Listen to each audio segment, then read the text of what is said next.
কোনো একটা সময় একজন মহিলা আমার কাছে আসলেন, আর এসে তিনি যে অনুরোধটা করেছিলেন, অনুরোধটা হচ্ছে এইরকমভাবে, সেটা হচ্ছে তার স্বামীকে কাউন্সেলিং করার জন্য। এটা বহুদিন আগেকার কথা বলছি। আর যার জন্য যাকে কাউন্সেলিং করতে হতো সেই পুরুষ মানুষটা খারাপ লোক না, খুব ভালো একজন লোক ছিলেন। আর তার কারণ তিনি অন্য একটা বিশ্বাস থেকে প্রভুকে জেনেছিলেন, স্বামী স্ত্রী মিলে এবং তাদের পরিবারে যারা আছে। কিন্তু সেই মহিলা আমার কাছে আসলেন না, তারপরে খুব রিকোয়েস্ট করলেন যেন আমি তার স্বামীকে কাউন্সেলিং করি। আর আমি জিজ্ঞাসা করলাম কেন কাউন্সিলিংয়ের কিসের দরকার আছে, কেন কি ওই ভদ্রলোক আমি খুব ভালোভাবে চিনি যে খুব ভালো লোক আছে, বিশ্বাসও খুব ভালো আছে। আর যখন আপনার সঙ্গে কথা বলবে এত অমায়িক একটা লোক, আমরা ভাবতে পারবো না যে এই লোকের কী কেন কাউন্সিলিংয়ের দরকার আছে। তখন সেই মহিলা আমাকে যেটা বলেছিলেন সেটা হচ্ছে যে ওনার সকল কিছু ঠিক আছে, কিন্তু ওনার একটা যেটা সমস্যা আছে সেটা হচ্ছে উনি একটু মদ খান, নেশা করেন। আর যখনই নেশা করেন সেই জন্য তাদের পরিবারে অনেক সমস্যা হয়। আর এটা একটা এমন বিষয় যে ওই মহিলা আমাকে বললেন যে এই ব্যাপারটা নিয়ে যদি আপনি কথা বলেন তাহলে হয়তো খুব লজ্জা পাবে, কিন্তু এইটা নিয়ে কাউন্সিলিং না করলে ও এখান থেকে বেরিয়ে আসতে পারছে না। তো আমি বললাম আচ্ছা ঠিক আছে, আপনার স্বামীকে একদম নিয়ে আসুন। তারপর আমাদের বাড়িতে নিয়ে আসলেন। আর যখন নিয়ে আসলেন তখন আমি কী করলাম, এই ভদ্রলোককে নিয়ে একটা আমার আলাদা রুমে তাকে নিয়ে বসলাম। আর যখন তাকে নিয়ে আমি বসেছিলাম, আমি যেটা করেছিলাম সেটা হচ্ছে আমি একটা সাদা কাগজ নিয়েছিলাম, একদম সাদা ধবধবে কাগজ, লাইন টানা না, এমনি সাদা কাগজ, অঙ্কের খাতা যাকে বলে। সেই অঙ্কের খাতার একটা পৃষ্ঠা নিয়েছিলাম, আর সেই অঙ্কের খাতার পৃষ্ঠার মধ্যে আমি কালো পেন দিয়ে একটা ছোট্ট ডট করে দিয়েছিলাম। কালো পেন দিয়ে একটা ছোট্ট এরকম ডট করে দিয়েছিলাম মাঝখানে। আর তারপরে ওই কাগজটা আমি ভদ্রলোকের হাতে দিয়েছিলাম, আর দিয়ে বলেছিলাম যে আপনি কী দেখতে পাচ্ছেন। আর তারপরে ভদ্রলোক কাগজটাকে দেখলেন আর একদম সময় নিলেন না, আর দেখেই বললেন আমি একটা কালো ডট দেখতে পাচ্ছি। আর এটা হচ্ছে আমরা প্রত্যেকের জন্য, এটাই হচ্ছে সব থেকে বড় রিয়ালিটি, আমরা কালো একটা ডট দেখতে পাচ্ছি। আর তারপরে আমি ওনাকে জিজ্ঞাসা করলাম আপনার হাতে আমি একটা A4 পেপারের কাগজ দিলাম, এত সাদা কালারগুলো ওগুলো দেখতে পেলেন না, কালো ডটটাই দেখতে পেলেন। আর এটা হচ্ছে আমাদের প্রত্যেকের সঙ্গে হয়, সাদা কাগজের মধ্যে যদি একটা ছোট্ট কালো ডট থাকে সেইটা আমাদের দৃষ্টিকে আকর্ষণ করে, কিন্তু অত বড় যে সাদা কাগজটা ওইটা আমাদের দৃষ্টিকে আকর্ষণ করে না। যে ব্যাপারটা আমি বলতে চাইছি সেটা হচ্ছে সাদা কাগজের মধ্যে যদি কালো ডট পড়ে সেটা আমাদের চোখে লাগে, কিন্তু নোংরা কাগজের মধ্যে যদি কালো ডট পড়ে সেটা আমাদের চোখে লাগে না। আমরা যেই ঘটনাটা দেখছি দাউদের জীবন থেকে সেটা হচ্ছে সেটা কি সাদা কাগজের মধ্যে একটা ছোট্ট কালো দাগ। তার কারণ দাউদ এমন একটা লোক ছিলেন যেই লোক হচ্ছে সাদা কাগজের মতো, তার কারণ তার ছোটবেলা থেকে প্রভুর সঙ্গে গমনাগমন অত্যন্ত ঘনিষ্ঠ, অথচ একটা ছোট্ট শুধু ডট তার জীবনটাকে এমন একটা জায়গায় নিয়ে আসলো যে এখনো পর্যন্ত তার জীবনে একটা ছোট্ট ডটকে নিয়ে আমরা আলোচনা করছি। কিন্তু দাউদের আরও কত ভালো ভালো বিষয় আছে, কিন্তু ওইটা নিয়ে আমরা অবশ্যই আমরা প্রচার করি, কিন্তু এই কালো ডটটাকে নিয়ে আমরা বেশি প্রচার করি। আমাদের প্রত্যেকের জীবন হচ্ছে ওই রকম, আমরা যারা প্রভুতে আছি আমরা কি কত ভালো কাজ করছি ওইটা বড় কথা নয়, কিন্তু ওই ভালো কাজের মধ্যে যে ছোট্ট একটা ডট পড়ে যায় ওইটাই মানুষের চোখকে আগে আকর্ষণ করা। সেই জন্য আজকে আমরা যে বিষয়টা দেখবো সেই বিষয়টা হচ্ছে যখন আমরা আমাদের ইচ্ছার কাজে নিজেদেরকে সমর্পণ করে দিই, বা যদি আরও ভালো ভাষায় বলি সেটা হচ্ছে যখন পাপের কাজে নিজেদেরকে সমর্পণ করে দিই তখন আমাদের জীবনে যে ঘটনাগুলো ঘটে সেটা আজকে আমরা দাউদের জীবন থেকে দেখব। যে আমরা যখন নিজেদেরকে পাপের কাছে সমর্পণ করে দিই তখন আমাদের জীবনে কি ঘটনাগুলো ঘটে। আর আমরা যে অংশটা থেকে দেখছি সেটা কোথায়, 2 শমূয়েল 11 অধ্যায়। আর আমরা 2 শমূয়েল 11 অধ্যায় খুলবো, আর 11 অধ্যায় আমরা যে পদটা করবো সেটা হচ্ছে 4 পদ। কি লেখা আছে আমরা দেখবো। 11 অধ্যায় 4 পদে এরকমভাবে লেখা আছে, দেখবেন আমি পড়ছি। লেখা আছে তখন দাউদ দূত পাঠাইয়া তাহাকে আনাইলেন। তাহাকে মানে কাকে, উরিয়ের স্ত্রী বৎসেবাকে আনাইলেন, এবং সে তাহার নিকটে আসিলে দাউদ তাহার সহিত কি করিলেন, শয়ন করিলেন। প্রথম যে পয়েন্টটা, যখন আমরা পাপের কাছে নিজেদেরকে সমর্পণ করি যে ঘটনাটা প্রথম ঘটে সেটা হচ্ছে শারীরিকভাবে ব্যভিচার। এই কথা কেন আমি বলছি শারীরিকভাবে ব্যভিচার, তার কারণ হচ্ছে 1 থেকে 3 পদের মধ্যে যে ঘটনাগুলো আমরা দেখেছিলাম 5টা আমরা পয়েন্ট দেখেছিলাম যে কীভাবে প্রলোভন আমাদের জীবনে কাজ করে। আর তারপরে 4 পদে যেটা আছে সেটা হচ্ছে শারীরিকভাবে আজকে দাউদ বৎসেবার সঙ্গে ব্যভিচার করে দিল। তার মানে এই না যে আজকে দাউদ পাপ করলো, দাউদ অলরেডি পাপ আগে 3টে পদে করে ফেলেছে। সেটা কি, সেটা যে দেখেছে, মন্দ চিন্তা করেছে, সেটাকে নিয়ে প্রথমে দেখেছে, সেটাকে নিয়ে কুচিন্তা আসছে, সেটাকে নিয়ে আরও চিন্তা করেছে, আর আনন্দ পেয়েছে, আর তারপরে পাপের কাজে নিজেকে সমর্পণ করে দিয়েছে। তার মানে আজকে যখন শারীরিকভাবে পাপ করছে এটা আসল পাপ নয়, অলরেডি পাপ সে ভেতরে করে ফেলেছে। আর এই শারীরিকভাবে যখন পাপ করে ফেলেছে এই পরিপ্রেক্ষিতে আমাদেরকে প্রভু যিশু একটা দারুণ শিক্ষা দিয়েছেন। আর সেই শিক্ষাটা লেখা আছে মার্ক লিখিত সুসমাচার তার 7 অধ্যায় 20 থেকে 23 পদ। মার্ক লিখিত সুসমাচার তার 7 অধ্যায় 20 থেকে 23 পদ লেখা আছে মার্ক লিখিত সুসমাচার 7 অধ্যায়। আর সেখানে এরকমভাবে লেখা আছে, আপনারা দেখবেন লেখা আছে, কেননা ভিতর হইতে মনুষ্যদের অন্তঃকরণ হইতে কুচিন্তা বাহির হয়। আর সেই কুচিন্তা কি কি লেখা আছে? বেশ্যাগমন, চৌর্য, নরহত্যা, ব্যভিচার, লোভ, দুষ্টতা, ছল, লম্পটতা, আর তারপরে লেখা আছে কুদৃষ্টি, নিন্দা, অভিমান, মূর্খতা, এই সকল মন্দ বিষয় ভিতর হইতে বাইর হয়। এবং তারপরে লাস্টের কথা লেখা আছে, সেটা কি করে? মনুষ্যকে অসুচি করে। আর এই প্রভু যিশু যে শিক্ষাটা ছিল অত্যন্ত গুরুত্বপূর্ণ শিক্ষা। শিক্ষাটা কি? সেটা হচ্ছে ভেতর থেকে যেগুলো আমাদের বাইরে থেকে যেগুলো আমাদের ভেতরে ঢোকে সেটা আমাদেরকে অসুচি করতে পারে না, কিন্তু যেটা ভেতর থেকে বাইরে বেরোয় সেটা আমাদেরকে অসুচি করে। এই কথাটা কেন আমি বলছি? দাউদ 3 পদ পর্যন্ত যা কিছু করেছিল, আপনারা ভাবুন যদি দাউদ ওইখানে স্টপ করে দিতেন তাহলে আমরা কখনই দাউদকে কলুষিত করতে পারতাম না। আমার কথা মন দিয়ে শুনবেন, যদি 3 পদ পর্যন্ত, যেটা আমরা 2 শামুয়েল 11 অধ্যায়ে দেখেছি, ওইখানে যদি ঘটনাটা শেষ হয়ে যেত তাহলে দাউদকে শারীরিকভাবে আমরা কখনোই কলুষিত দেখতে পারতাম না। প্রভু যিশু যে কথাটা বলেছিলেন, আমাদেরকে যে কলুষিত করে, কোন জিনিসটা কলুষিত করে? যেটা ভেতর থেকে বেরোয়। আর ভেতর থেকে কি কি বেরোয় আপনারা দেখবেন, এখানে যদি বাইবেল খোলেন 7 অধ্যায় যেটা লেখা আছে মার্ক লিখিত, আমি যে 5টা পয়েন্টের কথা বলেছিলাম প্রত্যেকটা কথা এখানে লেখা আছে। কি লেখা আছে দেখুন, এখানে লেখা আছে 23 পদের শুরুতে লেখা আছে কুদৃষ্টি, যেটা দাউদের ক্ষেত্রে হয়েছিল। আর আমি বলেছিলাম আমাদের প্রলোভন শুরু হয় দেখা থেকে, আর এখানে সে কথাই লেখা আছে কুদৃষ্টি। আর তারপরে দেখুন 21 পদে লেখা আছে কুচিন্তা, তারপরে লেখা আছে ব্যভিচার, তারপরে লেখা আছে ছল, তারপরে লেখা আছে বেশ্যাগমন। আর এই কথাগুলো আমার কথা না, এটা হচ্ছে প্রভু যিশুর কথা, যেগুলো আমাদের ভেতরে থাকে। আর যখন ভেতর থেকে ওটা বেরিয়ে আসে তখন সেটা আমাদেরকে কলুষিত করে দেয়। কলুষিত করে দেয় মানে কি? সাদা কাগজের মধ্যে একটা কালো ডট, বিন্দু একটা লাগিয়ে দিল।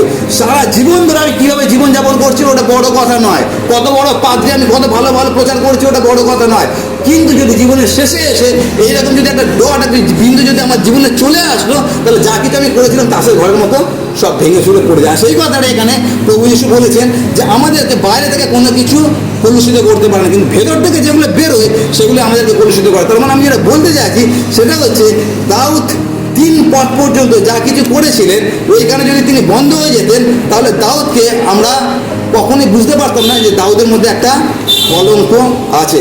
কিন্তু যখন ওই 4 পদটা আসলো সেটা আমাদেরকে কলঙ্কিত করে দিল। আর সেই জন্য আমি বলছি শারীরিকভাবে ব্যভিচার, এই কথাটা হচ্ছে আমাদের প্রত্যেকের জন্য প্রযোজ্য। সেটা হচ্ছে আমরা অধিকাংশ ক্ষেত্রে আমরা কি করি, 3 পদ পর্যন্ত আমরা স্টপ করে দিই, 4 নম্বরে আমরা আসি না পদে। 4 নম্বরটা কি? শারীরিকভাবে ব্যভিচারে যাই না। তার মানে আমাদের জীবনের মধ্যে, শরীরের মধ্যে কালো বিন্দু আমরা লাগতে দিই না। আমি বলেছিলাম কেন লাগতে দিই না, তার কারণ আমার যে সুনাম আছে সে সুনামটা ক্ষুণ্ণ হবার ভয় আমার মধ্যে আসে। কেন কি? আমি পাদ্রী আছি, আমার মধ্যে যদি একটা সুনামের যদি দাগ লেগে যায় তাহলে সবার আগে যেটা হবে, আমি প্রভু যা কিছু কাজ করছি সব নিমেষের মধ্যে বন্ধ হয়ে যাবে। সেই ভয়ে আমি করছি না, কিন্তু 3 পদ পর্যন্ত আমি করছি। কি কি করছি? দেখছি কুদৃষ্টি, কুচিন্তা, সেটাকে নিয়ে আমি মনে মনে অনেক খারাপ কথা ভাবছি আর সেটা নিয়ে আমি আনন্দ পাচ্ছি। তার মানে বাইরে থেকে আমি দাগ লাগতে দিচ্ছি না, কিন্তু ভেতরে কি হচ্ছে?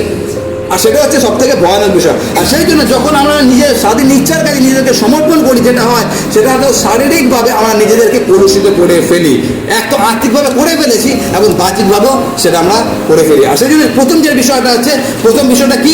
সেটা হচ্ছে শারীরিকভাবে ব্যভিচার করে ফেলা। আর যেটাকে আমরা বাংলায় বলি একটা চলতি ভাষা, সেটা হচ্ছে দুধে কি পড়ে, 1 বালতি দুধের মধ্যে যদি 1 ফোঁটা চোনা পড়ে যায় সেই দুধটাকে আমরা আর খাই না, সেটাকে আমরা ফেলে দিই। আমাদের জীবনটা সেই রকম আছে, আমরা হচ্ছে সাদা দুধের মতো, কিন্তু 1 ফোঁটা যদি চোনা তার মধ্যে পড়ে যায়, আর ওই কলঙ্কটাই হচ্ছে আমাদের ঈশ্বরকে অপমানের বিষয় করতে পারে। আসলে প্রথম যে বিষয়টা হচ্ছে সেটা হচ্ছে ব্যভিচার। দ্বিতীয় যে বিষয়টা আমরা দেখবো, দ্বিতীয় বিষয়টা লেখা আছে 6 থেকে 8 পদে। 6 থেকে 8 পদ আমি পড়ছি, কি লেখা আছে আমি সবগুলো নিজে পড়ছি, তার কারণে আমি সময় বাঁচানোর জন্য এটা করছি। 6 থেকে 8 পদে যেটা লেখা আছে এটা হচ্ছে, আমি পড়ছি 2 শামুয়েল 11 অধ্যায়। লেখা আছে, তখন দাউদ জোয়াবের নিকটে লোক পাঠাইয়া এই আজ্ঞা করিলেন, হিত্তীয় উরিয়কে আমার নিকটে পাঠাইয়া দাও। আর এখানে জোয়াব কে আছে? সেনাপতি আছে, জোয়াবের আন্ডারে উরিও যুদ্ধ করছে, তার মানে জোয়াব এখানে সেনাপতি আছে। তো জোয়াবের নিকটে লোক পাঠাইয়া এই আজ্ঞা করিলেন, হিত্তীয় উরিয়কে আমার নিকটে পাঠাইয়া দাও। কে বলছে? দাউদ বলছেন। আর তারপরে তাহাতে জোয়াব দাউদের নিকটে উরিয়কে পাঠাইলেন, উরিয় তাহার নিকটে উপস্থিত হইলে দাউদ তাহাকে জোয়াবের কুশল, লোকদের কুশল ও যুদ্ধের কুশল জিজ্ঞাসা করিলেন। যদি আপনাকে কেউ আপনার কুশল জিজ্ঞাসা করছে, তার মানেটা কি? তার মানে আমি হচ্ছে আপনার হিতৈষী। আমি যদি বিয়াসকে জিজ্ঞাসা করি, বিয়াস কেমন আছো, সব ঠিকঠাক আছে তো, তার মানে আমি বিয়াসের হিতৈষী, তার ভালো আমি চাইছি, ওয়েল ঈশ্বর, সেই জন্য আমি তাকে জিজ্ঞাসা করছি। কিন্তু এখানে যে হৃদয়ের ভিতরে ঘটনাটা দেখি সেটা পুরো উল্টো। এখানে দাউদ কি করলেন, উরিয়কে ডেকে পাঠালেন। আর যখন উরিয় আসলো, আমি জানি না যে টোনটা কিরকম ছিল, পিচটা কিরকম ছিল, ভয়েসটা কিরকম ছিল, কিন্তু আমরা যেটা বুঝতে পারি সেটা হচ্ছে খুব মমতা সহকারে হয়তো উড়িয়কে জিজ্ঞাসা করেছিল, বাবা তুমি কেমন আছো, যুদ্ধ কেমন চলছে, খুব সুন্দর সুন্দর কথা তাকে বলা হচ্ছিল। কেন কি কুশল জিজ্ঞাসা করছে, কুশল কেউ খারাপভাবে জিজ্ঞাসা করে না। আর তারপরে কি লেখা আছে, উড়িয় তাহার নিকট উপস্থিত হইলে দাউদ তাহাকে জবাবের কুশল, তাহাদের কুশল এবং যুদ্ধের কুশল জিজ্ঞাসা করিলেন। আর তারপরে লেখা আছে, পরে দাউদ উড়িয়কে কইলেন, তুমি আপন বাটিতে গিয়া পা ধো। তখন উড়িয় রাজবাটি হইতে বাইর হইল, আর রাজার নিকট হইতে তার পশ্চাতে পশ্চাতে ভেট গেল। আর এখানে 6 থেকে 8 পদে যে কথাটা লেখা আছে, অত্যন্ত গুরুত্বপূর্ণ একটা কথা লেখা আছে। তার কারণটা কি? তার কারণ হচ্ছে, আমি বলেছিলাম প্রথম যে ঘটনাটা সেটা কি, শারীরিকভাবে ব্যভিচার করে ফেলেছিল। আর যখন শারীরিকভাবে ব্যভিচার করে ফেলেছিল, তার যে রেজাল্টটা, তার যে ফলটা, যে আউটকামটা হয়েছিল সেটা কি হয়েছিল, এখানে লেখা আছে 5 পদে, পরে সে গর্ভবতী হইল। পাপ যেটা করেছিল তার ফলটা অলরেডি চলে এসেছে। এখন দাউদের টনক নড়েছে। কি টনক নড়েছে? যে আমি যে কাজটা করে ফেলেছি তার পরিণতি এখন দেখতে পাচ্ছি। কেন কি সে এখন অন্তঃসত্ত্বা হয়ে গেছে। এখন আমার এই পাপটাকে কি করে ঢাকা যায়? 6 থেকে 8 পদে যা কিছু হচ্ছে সেটা হচ্ছে নিজের পাপটাকে অন্যের ঘাড়ে চাপিয়ে দেওয়ার প্রচেষ্টা। ওই জন্য 2 নম্বর যে বিষয়টা, 2 নম্বর বিষয়টা হচ্ছে এই, সেটা হচ্ছে ছলনা। আর এই ছলনার বিষয়ে আমাদেরকে প্রভু শিখিয়েছেন, যেটা আমি এক্ষুনি পড়লাম, মার্ক লিখিত সুসমাচার 7 অধ্যায়, ভেতর থেকে কি বেরোয়? ছলনা বেরোয়। আজকে ছলনা বেরোচ্ছে। ছলনাটা কি? সেটা হচ্ছে উরিয়কে ডেকে পাঠানো হলো। কেন ডেকে পাঠানো হলো? বলছে তুমি ঘরে যা পা দো। তার মানে হচ্ছে তুমি তোমার স্ত্রীর কাছে যাও। কেন স্ত্রীর কাছে যাও? তার কারণ হচ্ছে সে যদি স্ত্রীর কাছে যায় আর তারপরে যখন সন্তান জন্মগ্রহণ করবে, সমাজ বা জগৎ কি জানবে? এটা উড়িয়র সন্তান আছে। তার মানে আমি যে পাপটা আজকে করে ফেলেছি, সেই পাপটা এখন উড়িয়র ঘাড়ে চাপিয়ে দেবার পরিকল্পনা। আপনি ভাবুন, যেই দাউদ 27 গীত লিখেছে, যেই দাউদের গীত আজকে আমরা সকালে পাঠ করেছি, সেই দাউদ আজকে এই কাজটা করছে। এমন একজনের সঙ্গে ছলনা করছে যে এমনই বিশ্বস্ত দাস আছে যে তার স্ত্রীর কাছে না গিয়ে রাজার যে বাড়ি আছে, রাজের বাড়ির গেটের সামনে সে শুয়ে রাত কাটিয়েছে। আর তার বিরুদ্ধে আজকে এরকম ছলনা করা হচ্ছে। আর তারপরে বলা হলো তুমি তোমার স্ত্রীর কাছে যাও। আর এটা হচ্ছে নিজের দোষ অন্যের ঘাড়ে চাপিয়ে দেওয়া। কোনো একজন আমাকে এরকমভাবে কথা বলেছিলেন, আর সেই কথাটা অত্যন্ত গুরুত্বপূর্ণ। তিনি আমাকে শিক্ষা দিচ্ছিলেন না, এইটা আমাকে কেন বলেছিলেন, যাতে আমরা জানতে পারি যে আমরা কীভাবে জীবনযাপন করি। তিনি এরকমভাবে বলেছিলেন যে যখন আমরা কোনো ভুল করে ফেলি, আর এটা আমি অনেকবার এই কথা আপনাদেরকে বলেছি, যখন আমরা কোনো ভুল করে ফেলি আমরা কি করি? ওটা নিয়ে অনুশোচনা করি, এত বড় ভুল আমি পাদ্রী হয়ে করতে পারলাম, এত বছর ধরে আমি প্রভুর কাজ করছি, এত বড় পাপ আমি করতে পারলাম। আর আমরা সেটাকে নিয়ে অনুশোচনা করে ভাবতে থাকি কী করে আমি এই পাপটা করলাম। তো এই ভদ্রলোক আমাকে বলেছিলেন, যখন আপনি কোনো ভুল করে ফেলেন, কেন ভুল করে ফেলেছিলেন ওইটা নিয়ে মাথা ফাটাফাটি করার দরকার নেই। এখন ঠান্ডা মাথায় চিন্তা করতে থাকুন ওই ভুলের দাঁড়টা কার ঘাড়ে চাপিয়ে দেওয়া যায়। আর এটা হচ্ছে মডার্ন সমাজ, আমরা ওটাই করি। আমরা যখন পাপ করি, আমরা যখন ভুল করি, আমরা যখন অপরাধ করি, আমরা চেষ্টা করি ওটা কী করে অন্যের ঘাড়ে চাপিয়ে দেওয়া যায়। তার জন্য কখনো আমরা অনুশোচনা করি না, তার জন্য আমরা কখনো ক্ষমা প্রার্থী হই না। তার কারণটা কি? তার কারণ এটা হচ্ছে আমাদের ব্রেনের মধ্যে, আমাদের সিস্টেমের মধ্যে সেট হয়ে আছে। কেন? তার কারণ হচ্ছে বাইবেল শুরুই হয়েছিল ব্লেম গেম দিয়ে। বাইবেল শুরুই হয়েছিল নিজের অপরাধ অন্যের ঘাড়ে চাপিয়ে দেওয়ার মধ্যে দিয়ে। সেটা কি?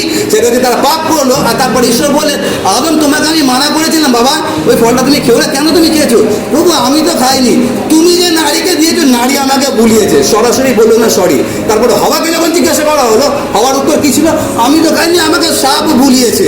তার মানে আমরা যদি দেখি বাইবেল শুরুই হয়েছিল 66টা বই, প্রথম বইয়ের 3 অধ্যায় এই দোষটাকে অন্যের ঘাড়ে চাপিয়ে দেওয়া দিয়ে শুরু হয়েছিল। আর সেই প্রবৃত্তি আমাদের প্রত্যেকের মধ্যে কম বেশি আছে। আপনারা দেখবেন, আমরা যদি নিজেদের জীবনকে একবার অনুসন্ধান করে দেখি, আমাদের মধ্যে খুব কম লোক আছে যারা ভুল করে খুব সহজে আমরা সরি বলতে পারি, দুঃখিত বলতে পারি।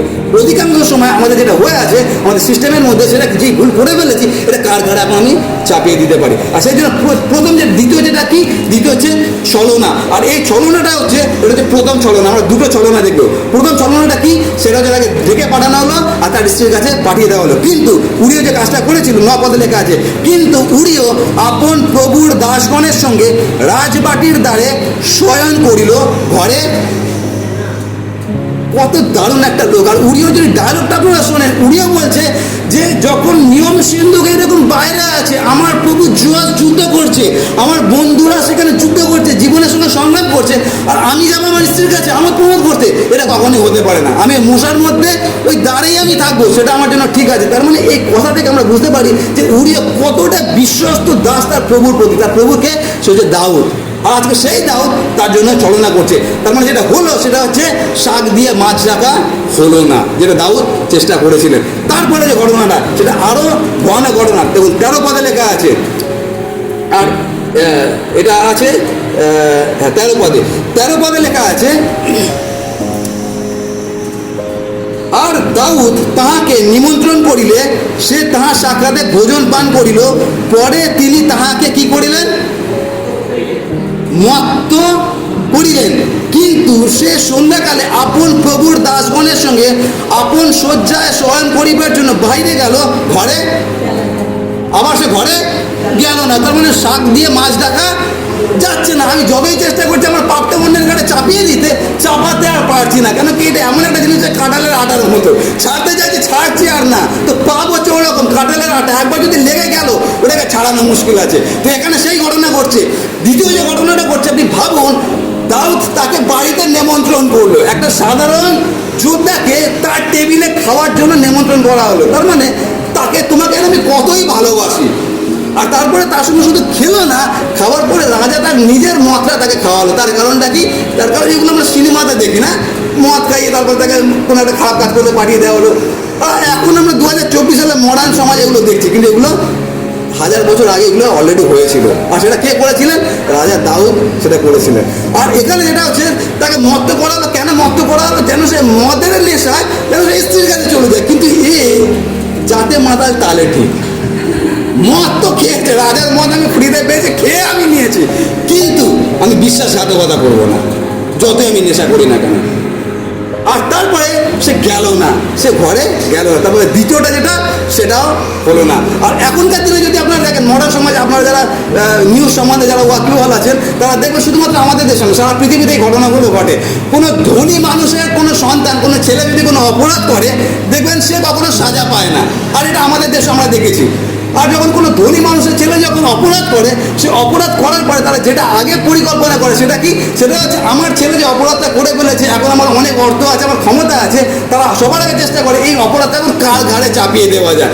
নয় তার ড্রাইভারের ঘাড়ে চাপিয়ে দেবে, নয় যে লিফট চালায় লিফটম্যানের ঘাড়ে চাপিয়ে দেবে, নয় তো যে সিকিউরিটি আছে দারোয়ানের ঘাড়ে চাপিয়ে দেবে, নয় বাড়িতে যারা কাজ করে তাদের ঘাড়ে চাপিয়ে দেবেই। তার কারণটা কি? তার কারণ যে অপরাধ করে ফেলেছে সে হচ্ছে ধনী লোক, পয়সাওয়ালা লোকের ছেলে, আর ওরা তো অপরাধ করবেই, ওদেরকে ওটাই মানায়। কিন্তু গরিব লোককে ওটা মানায় না। গরিব লোকে কি মানায়? গরিব লোককে এটাই মানায়, ধনী লোকের অপরাধটা নিজের ঘাড়ে তুলে নেওয়া, সেটা জোর করে হোক বা টাকা দিয়ে হোক। আর এই ঘটনাটা আমরা এখানে দেখতে পাচ্ছি যে দাউদ চেষ্টা করেছিলেন যাতে আমার অপরাধটা উড়িয়ের ঘাড়ে চাপিয়ে দেওয়া। আজকে সমাজ সে একই প্যাটার্নে চলছে। তার কারণটা কি? তার কারণ আমরা সবাই সে আবহাওয়া থেকে আসছি, জেনে বা না জেনে একই কাজ আমরা করে যাচ্ছি, নিজের পাপটা আমরা অন্যের ঘাড়ে চাপিয়ে দিচ্ছি। আর সেই জন্য হিতোপদেশ 28:13 পদে একটা অত্যন্ত গুরুত্বপূর্ণ কথা লেখা আছে। না দেখে কে বলতে পারবেন?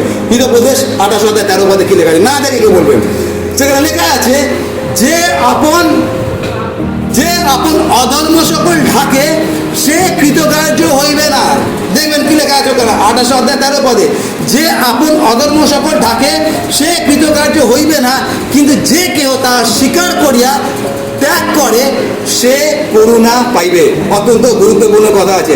সেটা হচ্ছে আমি যদি আমার অধর্মটাকে জানি, জানার পর সেটাকে ঢাকার চেষ্টা করছি, আর এখানে দাউদ সেই কাজটাই করছে, শাক দিয়ে মাছ ঢাকার চেষ্টা করছে। পাপ আমি করে ফেলেছি, মহিলা এখন অন্তঃসত্ত্বা, সেই পাপটাকে ধামাচাপা দেওয়ার জন্য দু রকম প্রবঞ্চনা বা ছলনা এখানে দাউদ করছেন। আর সেই জন্য যেটা আমাদের জন্য শিক্ষণীয় বিষয়, সেটা কি?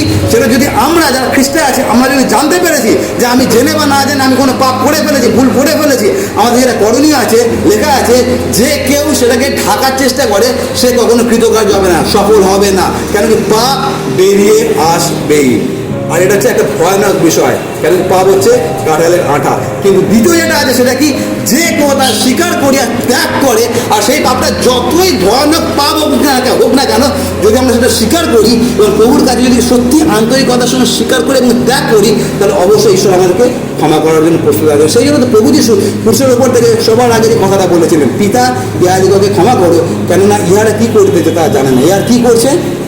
ঈশ্বরের একমাত্র পুত্রকে ক্রুশে দিচ্ছে। এর থেকে ভয়ানক পাপ কি হতে পারে? কিন্তু আমরা কি করি? আমরা আমাদের পাপটাকে সবসময় ধামা চাপা দেওয়ার চেষ্টা করি। আর ওই জন্য দেখবেন একটা মিথ্যাকে ঢাকা দেওয়ার জন্য আমরা হাজারটা মিথ্যা কথা বলি, কিন্তু তা সত্ত্বেও আমরা এমন লোক আছে, আমাদের টনক নড়ে না যে প্রথমেই আমি আমার পাপটাকে স্বীকার করে নিই আর বলে দিই হ্যাঁ আমি মিথ্যা কথা বলেছিলাম, আমাকে ক্ষমা করে দিই। যদি ওখানে আমরা শেষ করে দিই, চ্যাপ্টার ক্লোজ, কিন্তু আমরা সেটা করি না। আমরা একটা মিথ্যাকে চাপা দেওয়ার জন্য আরও 10টা মিথ্যা আমরা তৈরি করে ফেলি। আর সেই জন্য এখানে দাউদ সেই কাজটাই করছিলেন, নিজের পাপটাকে তিনি ঢাকা দেওয়ার চেষ্টা করছিলেন। আর যখন নাথানকে পাঠানো হয়েছিল সেটা অনেক পরে, তার কারণ ছেলে অলরেডি অনেকটা বড় হয়ে গেছে। তার মানে আপনি ভাবুন, দাউদ এত বড় পাপ করার পরে এত বছর ধরে তার বিবেক দংশন হলো না, তাহলে আমরা কোন ছাড় আছি যে আমরা পাপে পতিত হবে না? আর ওই জন্য বাইবেলে বারবার লেখা আছে, যখন তুমি মনে করছো তুমি দাঁড়িয়ে আছো, তুমি সাবধান না পাচ্ছ তুমি পড়ে যাও। আর সেই জন্য এটা হচ্ছে আমাদের জন্য সতর্কবাণী। সুতরাং প্রথম ছলনাটা কি? প্রথম ছলনাটা তাকে ডেকে পাঠালো এবং স্ত্রীর কাছে পাঠালো, সে গেল না। দ্বিতীয় ছলনাটা কি? তাকে মদ খাওয়ালো, পাঠালো, কিন্তু তারপরে তার গেল না। 3 নম্বর যে কারণটা, 3 নম্বর যে পয়েন্টটা, কারণ না 3 নম্বর পয়েন্টটা যে আমাদের জীবনে কি ঘটতে পারে সেটা লেখা আছে 14 এবং 15 পদে। 14 এবং 15 পদে এরকমভাবে লেখা আছে, 2 শামুয়েল 11 অধ্যায় লেখা আছে, ততকালে দাউদ যোয়াবের নিকটে এক পত্র লিখিয়া, মন দিয়ে শুনে আমি কি বলছি, ততকালে দাউদ যোয়াবের নিকটে এক পত্র লিখিয়া উরিয়ের হাতে দিয়া পাঠাইলেন। পত্রখানিতে তিনি লিখিয়াছিলেন, তোমরা এই উরিয়কে তুমুল যুদ্ধের সম্মুখে নিযুক্ত করো, পরে ইহার পশ্চাতে সরিয়ে যাও, যেন এ আহত হইয়া মারা পড়ে। এই কথাটা মনে হচ্ছে এইরকম, আমি আপনাদেরকে গত সপ্তাহে বলছিলাম যে আমি যখন বাইবেল থেকে কোনো অংশ যখন আমি প্রচার যখন তৈরি করি, আমি যেটা করি সেটা হচ্ছে সেই চরিত্রের মধ্যে আমি নিজেকে ঢুকে যাই, যেটাকে আমরা বলি পুট অন দ্য শু। আমরা সেই জুতোটাকে পরে দেখি। তো আমি কি করি, যখন আমি কোনো চরিত্র আমি যখন প্রচার করি, সেই চরিত্রের মধ্যে আগে নিজে ঢুকে যাই, আর তারপরে আমি সেটাকে বোঝার চেষ্টা করি যে ঘটনাটা কী ঘটেছে। আর এই অংশটা থেকে আমি বহুবার প্রচার করেছি, আর এটা নিয়ে আমি অনেকবার এটা পড়েছি। আর যখন আমি নিজেকে জবাবের জায়গায় রাখছিলাম, আর আপনি ভাবুন আমি সেই জবাব আছি। আর 14 এবং 15 পদে ভয়ানক একটা কথা লেখা আছে, আর সেটা হচ্ছে এইরকমভাবে, আমি হচ্ছি সেই উরিও, রাজা আমাকে ডেকে পাঠিয়েছে, রাজা আমাকে তার ঘরের মধ্যে ডেকে তার সঙ্গে খাইয়েছে, তার সুরা তার মদ আমাকে পান করেছে, এতটা সম্মান আজকে দিয়েছে। আজকে সেই রাজা আমার একটা চিঠি দিয়েছে, চিঠিটা উল্লেখ করা হচ্ছে উরিওকে দেওয়ার, জোয়াসকে দেওয়ার জন্য। আর সেই জোয়াসকে দেওয়ার জন্য চিঠিটা আমার হাতে দেওয়া হয়েছে। আর আমি যখন চিঠিটা নিয়ে যাচ্ছি, আর যেতে যেতে আমি মনে মনে এটা কল্পনা করছি, ভাবছি যে আমাকে রাজা 2 বার আমার স্ত্রীর কাছে যেতে বললেন, কিন্তু আমি গেলাম না। আমার বিশ্বস্ততা রাজার প্রতি সেটা আমি প্রদর্শন করলাম। আর রাজা হয়তো আমার প্রতি আজকে অত্যন্ত আনন্দিত, রাজা হয়তো আমাকে অনেক ভালোবাসছেন, সে হয়তো আমাকে অনেক প্রশংসা করছেন। আর এই চিঠিতে হয়তো আমার সম্বন্ধে কোনো ভালো ভালো কথা লেখা আছে, তার কারণ আমি রাজাকে ডায়লগগুলো দিয়েছিলাম, সেটা কি নিয়ম সিন্ধুকে এরকম বাইরে আছে, আমার প্রভু জোয়াস যুদ্ধ করছে, আমার বন্ধুদের প্রাণ যাচ্ছে, আমি কি করে আমার স্ত্রীর কাছে যেতে পারি?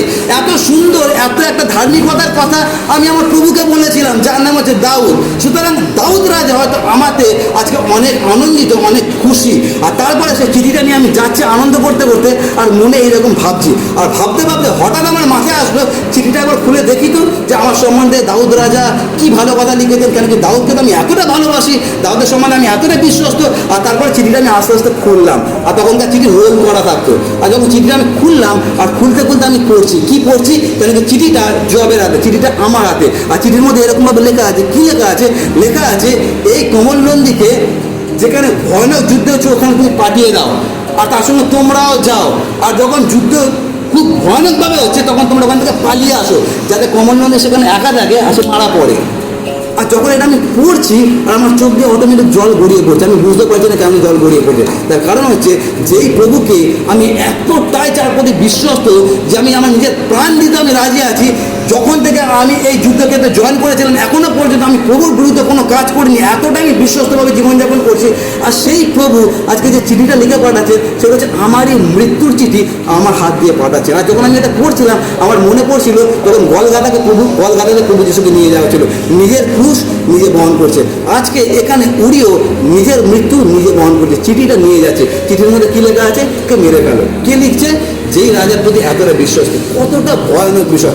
যদি আপনি কিছুক্ষণের জন্য নিজেকে উড়িয়ে জায়গায় রাখুন, কেমন আপনার লাগতে পারে? এরকম বিশ্বাসঘাতকতা যখন আপনার জীবন হয়, আপনার কীরকম লাগতে পারে? আর যখন এটা আমি পড়ছিলাম, আমার মাথায় বারবার যে ব্যাপারটা আসছিল ফ্ল্যাশব্যাকে, সেটা হচ্ছে একজনের কথা মাথায় আসছিল, যে 30টা রৌপ্য খণ্ড নিয়ে আমাদের প্রভুকে শত্রুহস্তে ধরিয়ে দিয়েছিলেন। তার নাম কি? ইস্করিওতীয় জিহুদা। এখানে একই রকম ঘটনা দেখি, যার প্রতি এতটা বিশ্বস্ত, যার জন্য আমি আমার স্ত্রীর কাছে গেলাম না, যার জন্য আমি মশার মধ্যে তার বাড়ির দরজার সামনে শুয়ে থাকলাম, অথচ সেই প্রভু আজকে চিঠিতে লিখলো একে মেরে দেয়। আমার অপরাধটা কি? আমি কি ভুলটা করলাম যে আমাকে এইরকম একটা লিখতে হলো? ভুলটা কি? ভুলটা তার কিছুই না। ভুলটা হচ্ছে আমি পাপ করেছি, আমার পাপটা এখন তোমার ঘাড়ে আমি চাপাতে চাইছি। তার কারণ আমার ক্ষমতা আছে, আমি রাজা, আমার অর্থবল আছে, আর সেই জন্য সেই ক্ষমতা আমি এখন আমার পাপটা তোমার ঘাড়ে চাপাতে চাই। তুমি ভুল কিছু করোনি, কিন্তু অপরাধ তোমাকে নিতে হবে, তোমাকে মরতে হবে। কতটা দুঃখজনক বিষয় আছে। আর সেই জন্য 3 নম্বর যেটা, এটা কখন হয়? যখন আমরা নিজেদেরকে পাপের কাজে সমর্পণ করি, আমরা বুঝতেও পারি না যে আমরা যে কাজটা করছি সে কাজটা কতটা ভয়ানক। তার কারণ সেই সময় আমাদের বিবেক আমাদের নিয়ন্ত্রণের মধ্যে থাকে না। ওই জন্য আমি গতবারে বলেছিলাম, যদি আমরা নিজেদেরকে নিয়ন্ত্রণ করতে না পারি, পাপ এরকম আছে সেটা বুলেট ট্রেনের মতো যায়, এত দ্রুত গতিতে যায় যে যেটাকে আমরা নিয়ন্ত্রণ করতে পারি না। যখন আমরা পাপের মধ্যে থাকি, আমরা নিজেরাও বুঝি না যে আমরা যে কাজগুলো করছি এটা কতটা ভয়ানক কাজ আছে। আপনি একবার নিজেকে দাউদের জায়গায় রেখে দেখুন, আর তারপরে আপনি সেই লোকের জন্য মৃত্যু চিঠি লিখছেন, যে লোককে মেরে দাও, কেমন লাগতে পারে? সেটা কখন হয়? যখন আমরা পাপের মধ্যে থাকি। আর সেই জন্য আমাদের যেটা 3 নম্বর পয়েন্ট আছে চক্রান্ত বা ষড়যন্ত্র। প্রথম পয়েন্টটা কি ছিল? ব্যভিচার। দ্বিতীয় পয়েন্টটা কি ছিল? ছলনা। দুটো ছলনা আমরা দেখলাম। 3 নম্বর পয়েন্টটা কি? 3 নম্বর পয়েন্টটা আছে সেটা চক্রান্ত বা ষড়যন্ত্র। তারপরে আমরা চলে যাব 4 নম্বর পয়েন্টে। আর 4 নম্বর পয়েন্টটা লেখা আছে 17 পদে লেখা আছে, পরে নগরস্থ লোকেরা বাহির হইয়া যোয়াবের সহিত যুদ্ধ করিলে কয়েকজন লোক দাউদের দাসদের মধ্যে কয়েকজন পতিত হইল, বিশেষত হিত্তীয় উড়িও মারা করিল।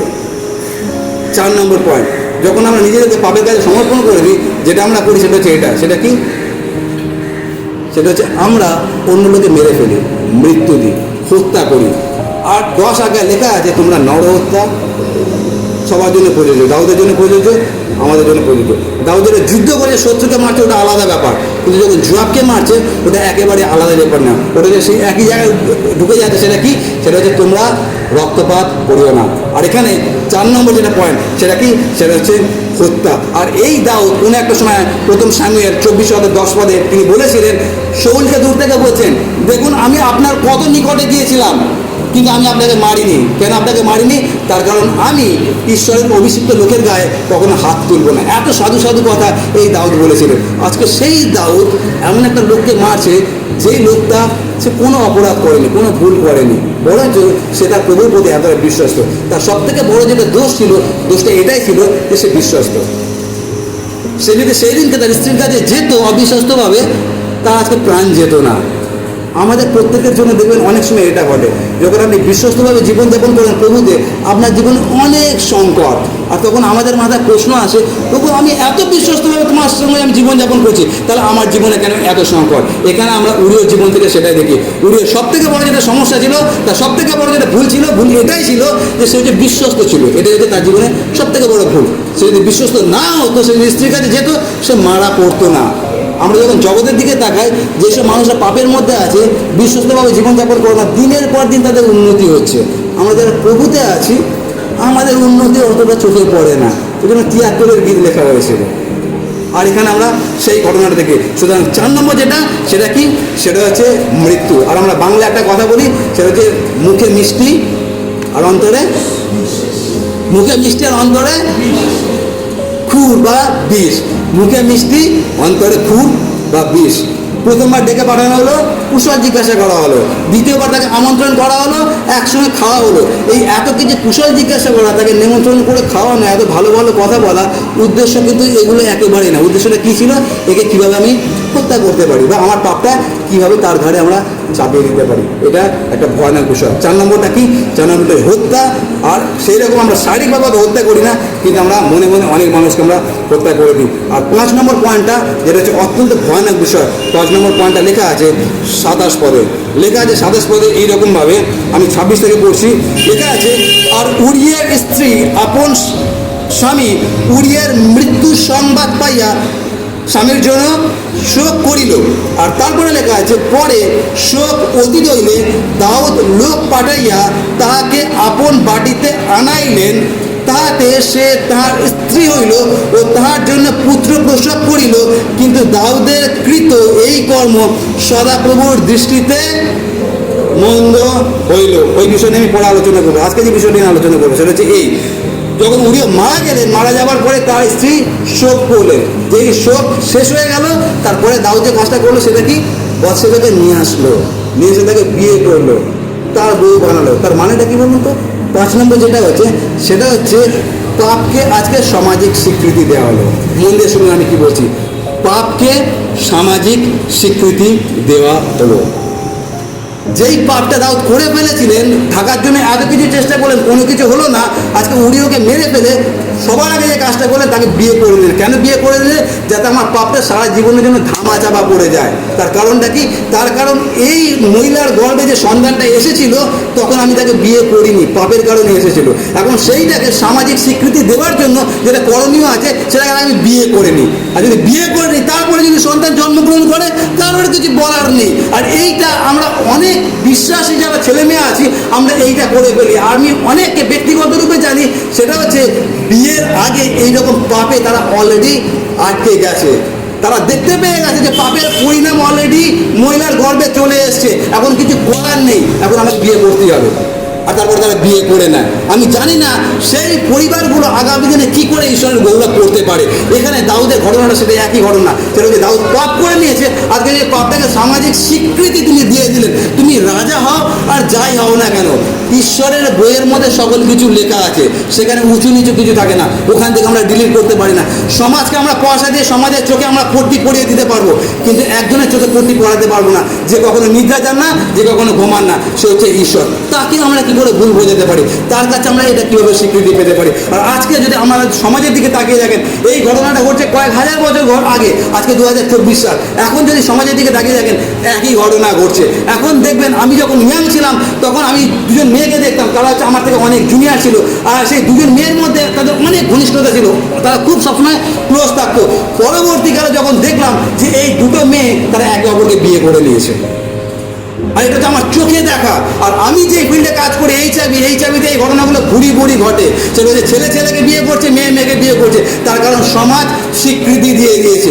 যেগুলো হচ্ছে গুরুতর পাপ বাইবেলের দৃষ্টিতে, সেইগুলো একটা সামাজিক স্বীকৃতি পেয়ে গেছে। আর সেই সমাজে আমরা আছি, আমরা যারা বিশ্বাসী, আমরা কীভাবে জীবনযাপন করবো? সমাজ স্বীকৃতি দিয়ে দিয়েছে মানে এই না যে বাইবেল আমাদেরকে স্বীকৃতি দিয়ে দিয়েছে। আমরা ভিন্ন, তার কারণ খ্রিস্ট আমাদেরকে পৃথক করেছে। আমরা হচ্ছে মনোনীত জাতি। আর সেই জন্য সমাজের মধ্যে এখন যেটা আছে সেটা কি, একই লিঙ্গের মধ্যে তারা বিয়ে করতে পারে, কোনো অসুবিধা নেই। আরেকটা যেটা ভয়ানক পাপ এখনকার দিনে আমরা দেখতে পাই, সেটাকে আমরা বলি লিভ টুগেদার, একসঙ্গে বসবাস করা। বিয়ে করার কোনো দরকার নেই। একটা ছেলে একটা মেয়ে একটা ঘর ভাড়া নিতে পারে, আর তারা যতদিন ইচ্ছা থাকতে পারে। পছন্দ না হলে তারপরে তোমরা বেরিয়ে যাও। আমার এবং আমার শ্বশুরমশাই মেয়ের সঙ্গে আমাদের সব সময় লাগে, কিন্তু তাও সত্ত্বেও আমরা একসঙ্গে আছি। তার কারণ বাইবেলে লেখা আছে, ঈশ্বর যাদেরকে যোগ করেছেন কেউ তাদেরকে বিয়োগ না করবো। আমরা মাথা ফাটাফাটি করবো, হাসপাতালে যাবো, কিন্তু আবার একই ঘরে ফিরে আসবো। তার কারণ আমাদেরকে প্রভু যোগ করেছে। কিন্তু আজকে সমাজ ওই প্রভুর যোগ করার ঘটনাটাকে ডিলিট করে দিয়েছে। তার কারণটা কি? তার কারণ যখন ইচ্ছা আমরা যোগ হতে পারি, যখন ইচ্ছা আমরা বিয়োগ হতে পারি। 5 বছর থাকলাম, ভালো লাগলো না, আবার অন্য পুরুষের সঙ্গে, অন্য নারীর সঙ্গে। আমরা আজকে কোথায় চলে গেছি? সমাজ আজকে কোথায় চলে গেছে? আমরা পাপগুলোকে আজকে সামাজিক স্বীকৃতি দিয়ে দিচ্ছি, আর সেখানে আমরাও আছি। আর আরেকটা যেটা ঘটনা ঘটে, সেটা হচ্ছে এখনকার দিনে দেখবেন, যেটাকে আমরা ব্যভিচার বলি, যেটাকে আমরা নগ্নতা বলি, সেই ব্যভিচারটা এখনকার দিনে সব থেকে বড় মজার বিষয় হয়ে গেছে। আপনার সোশ্যাল মিডিয়া দেখুন, আপনার ইউটিউব দেখুন, আপনার ফেসবুক দেখুন, সব থেকে যে মজার বিষয়গুলো, হাসির বিষয়গুলো, লোক হাসছে হা হা করে, কিন্তু বিষয়টা কি? নগ্ন বিষয়, ব্যভিচার। আর এখন মজার সব থেকে বড় কেন্দ্রবিন্দু হচ্ছে ওই ব্যভিচার হয়ে গেছে। আর আগেকার দিনে যাকে আমরা নেশারি বলতাম, আপনি জানেন তাদেরকে আমরা এখন নেশারি বলতে পারি না, তাদেরকে আমরা বলি সোশ্যাল ড্রিঙ্কার। সুন্দর সুন্দর শব্দ দিয়ে দিই। সোশ্যাল ড্রিঙ্কার মানে সামাজিকভাবে সে পান করে, সে বাবা নেশারি নয়, সে মদ খায় না, সে মাতাল নয়। মাতাল আমরা বলতে পারবো না। তার কারণটা কি? মদকে যেমন সামাজিক স্বীকৃতি আমরা দিয়ে দিই। আর এটা দুঃখজনক বিষয়, সেটা হচ্ছে এটা শুধুমাত্র জগতের জন্য প্রযোজ্য না, এটা আমাদের জন্য প্রযোজ্য। যেগুলো বাইবেলে লেখা আছে পাপ, সেগুলোকে আজকে আমরা সামাজিক স্বীকৃতি দিয়ে দিয়েছি। তার কারণটা কি? ওইগুলো করতে আমাদের ভালো লাগে, আর সেই জন্য আমরা স্ট্যাম্প মেরে দিচ্ছে আমরা করতে পারি, কিন্তু আমরা ভুলে যাই যে আমাদের জন্য অন্য সংবিধান আছে। দেশের সংবিধান তো আছে, তার ঊর্ধ্বে আমাদের আর একটা সংবিধান আছে, সেই সংবিধান হচ্ছে আমাদের এই সংবিধান। কারণ কি আমাদের বিচার ওই সংবিধান অনুযায়ী হবে না, আমাদের বিচার হবে এই সংবিধান অনুযায়ী। আমাদের প্রত্যেককে সেই প্রভুর সামনে দাঁড়াতে হবে, আর সেখানে ছাগলকে আর ভেড়াকে আলাদা করা হবে। আর সেই জন্য আমরা যারা আছি আমাদের মাথায় রাখতে হবে যে আমরা কীভাবে জীবনযাপন করছি। আর সেই জন্য আমি যে 5টা পয়েন্ট বলেছিলাম, 5টা পয়েন্টের প্রথম যে পয়েন্টটা বলেছিলাম সেটা হচ্ছে দেখা দিয়ে। আর আমি আজকে যে ঘটনাটা বলেছি আপনাদের সবার মনে আছে, আমি যখন কাউন্সিলিং করছিলাম সাদা কাগজের মধ্যে একটা ডট দিয়ে আমি লোকটার হাতে দিয়েছিলাম, আর বলেছিলাম আপনি কী দেখতে পাচ্ছেন? আমি একটা কালো ডট দেখতে পাচ্ছি। অত বড় সাদা কাগজ সে দেখতে পাইনি, কালো ডটটা দেখতে পেয়েছে। আমাদের প্রত্যেকের জীবন, আমরা যারা এখানে আছি, প্রভু আমাদেরকে বলেছেন আমি পবিত্র, আর সেই পবিত্র আহ্বান আমি তোমাদেরকে আহ্বান করিয়াছি, তোমাদেরকে আমি জ্যোতি স্বরূপ করিয়াছি, তোমাদেরকে আমি লবণ স্বরূপ করিয়াছি। এক কথা যদি বলি, আমাদেরকে তিনি সাদা কাগজ করেছেন, আর সেই সাদা কাগজের মধ্যে যদি একটা কালো দাগ আমরা লাগিয়ে দিই তাহলে শেষ করে ফেললাম। তার কারণটা কি? তার কারণ আমাদের জন্য শেষ কথাটা হচ্ছে এটাই, সেটা হচ্ছে আমরা পবিত্র আত্মার মন্দির।